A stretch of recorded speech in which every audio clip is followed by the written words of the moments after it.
All right, so we have Vergil from Devil May Cry versus Gojo from Jujutsu Kaisen. And this one is kind of interesting because Gojo is always in a spot of can their opponent pass his infinity?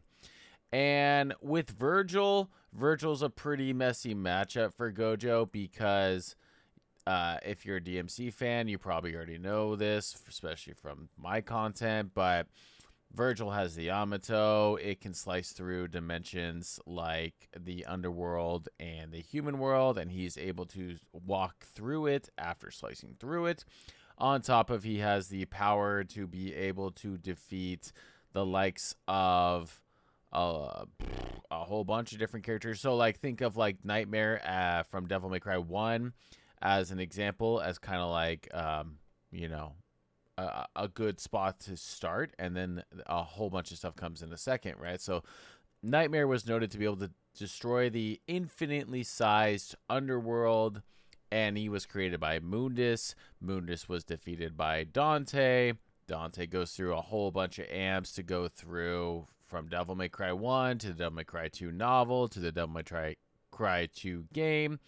4's next. Nothing crazy happens for Dante there. Then you fast forward to 5, where 5, that same Dante gets bodied by Urizen, comes back with Sin Devil Trigger form, and bodies that Urizen, who goes through several amps. And then by the end of the game, Vergil comes back and is on equal terms with this same Dante.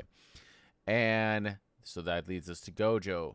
Gojo's defense is obviously the infinity, which we went over, but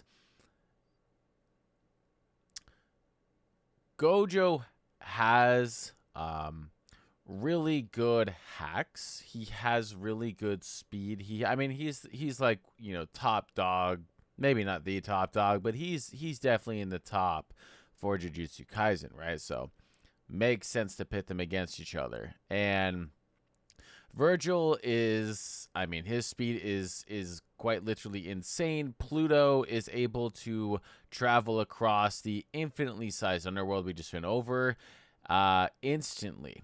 And it's noted further that he's able to bypass the time access to do this, which would put him at immeasurable speed. So the second that Vergil decides this is going to be a fight that is worth, you know, being over, and in Vergil's case, it's going to be quick because he doesn't like to fool around. He's going to be able to handle Gojo's defense and reaction relatively well. But in case, let's say, Vergil decided to be generous and let Gojo get an attack, Vergil's durability is pretty significant too, because he is going toe-to-toe with Dante, who did go through all of those feats that I just kind of went over. And he is able to survive, and they go and trade blows back and forth, and they're like, you know, they're keeping count of each other by the end of the 5th game, as far as like who got the upper hand or things like that. um there's nothing that I can see that Gojo has going for him that puts him at the level of Vergil, or even Dante, or Nero, or Urizen.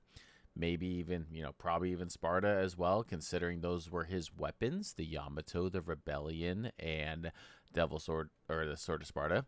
Yeah, so interesting matchup, but obviously, I mean, Gojo is overpowered in his own right. Vergil is overpowered in his own right. Crazy cool characters. Anyway, follow for more content like this.